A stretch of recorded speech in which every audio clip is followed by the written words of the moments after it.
26 नवंबर के बाद महाराष्ट्र में सदर राज यानी राष्ट्रपति राजवट लागू हो सकता है। क्या दोनों इत्तेहादियों को इख्तियार मनाने के लिए सिर्फ 72 घंटे हैं? क्या होगा? क्या 72 घंटे में सरकार बन जाएगी या कुछ नया होगा? रियासत में कल यानी 20 नवंबर को असेंबली इंतखाबात हुए हैं। अगर आप इंतखाबात को देखें तो ये नजर नहीं आता कि कोई एक जमात या कोई एक इत्तेहाद इख्तियार कायम कर सकेगा। कानून साज असेंबली की मुद्दत 26 नवंबर को खत्म होगी, यानी किसी भी पार्टी के पास इख्तियार का दावा करने के लिए तकरीबन 72 घंटे ही बाकी हैं। बसूरत दीगर रियासत में सदर राज नाफिज हो सकता है। इसके अलावा 72 घंटे के अंदर अगर सरकार नहीं बनती है तो राष्ट्रपति राजवट लागू होगी। महाराष्ट्र असेंबली नताइज का ऐलान 23 नवंबर को किया जाएगा और असेंबली की मुद्दत 26 नवंबर को खत्म हो जाएगी, जिसके बाद महाराष्ट्र असेंबली तहलील हो जाएगी, बर्खास्त हो जाएगी। अगर इस वक्त तक इख्तियार के क़याम का कोई दावा नहीं होता है तो रियासत में सदर राज नाफिज हो सकता है, क्योंकि 2019 में असेंबली 9 नवंबर को तहलील हो गई थी। शिवसेना, एनसीपी और कांग्रेस ने गवर्नर के वक्त देने के बावजूद हुकूमत बनाने का दावा नहीं किया था। इसके बाद 12 नवंबर को रियासत में राष्ट्रपति राजवट नाफिज हो गया था, सदर राज नाफिज हो गया था। इस बार महाविकास आघाड़ी और महायुति के पास फैसले के बाद इख्तियार का दावा करने के लिए 3 दिन हैं, फिर सदर राज लागू हो सकता है। आइन के आर्टिकल 356 के मुताबिक अगर किसी रियासत की इंतजामिया आईनी तरीकों के मुताबिक काम नहीं कर रही है तो सदर राज नाफिज किया जा सकता है। आइन के आर्टिकल 356 के मुताबिक मुताल्लिका रियासत में सदर राज का ऐलान किया जा सकता है, चाहे कोई रियासत हुकूमत मरकज की हिदायत को नजरअंदाज करे। आप देखना शुरू कर चुके हैं हमारा यूट्यूब चैनल आज की आवाज औरंगाबाद। मैं हूं आपका दोस्त जाहिद अल कसेरी। आप हमारे चैनल्स को सब्सक्राइब जरूर करें। अगर आपको हमारे वीडियोस अच्छे लगते हैं तो इसे लाइक और शेयर भी जरूर करें। सदर राज दरअसल क्या होता है? अगर गवर्नर सदर को इत्तला देता है कि रियासत के मामलात को आइन के मुताबिक चलाना मुमकिन नहीं है, या अगर सदर खुद इसका ख़ायल हो तो सदर इस रियासत में सदर राज नाफिज कर सकता है। आर्टिकल 356 के मुताबिक अगर रियासत में इंतजामिया आईनी तरीकों के मुताबिक ना चलाई गई तो सदर राज नाफिज होने का इम्कान है।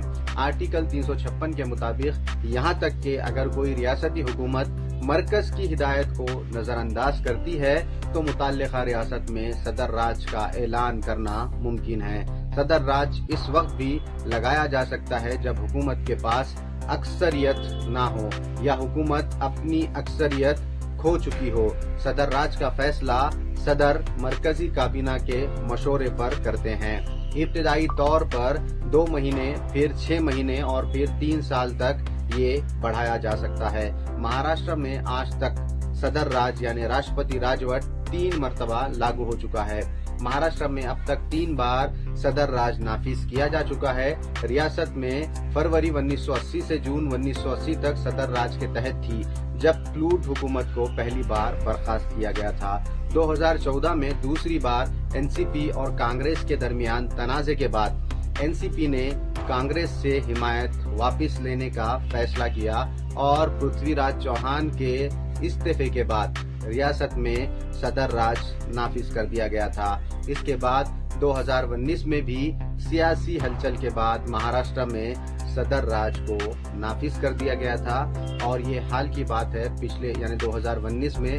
आप सब इस बारे में जानते हैं। इसके अलावा हुकूमतों यानी सदर राजवट के दरमियान और शरद पवार के दरमियान बिलवास्ता ताल्लुक है। बीजेपी सबसे बड़ी पार्टी बनी है और कांग्रेस को सबसे ज्यादा फायदा हुआ है 2024 के इलेक्शन में।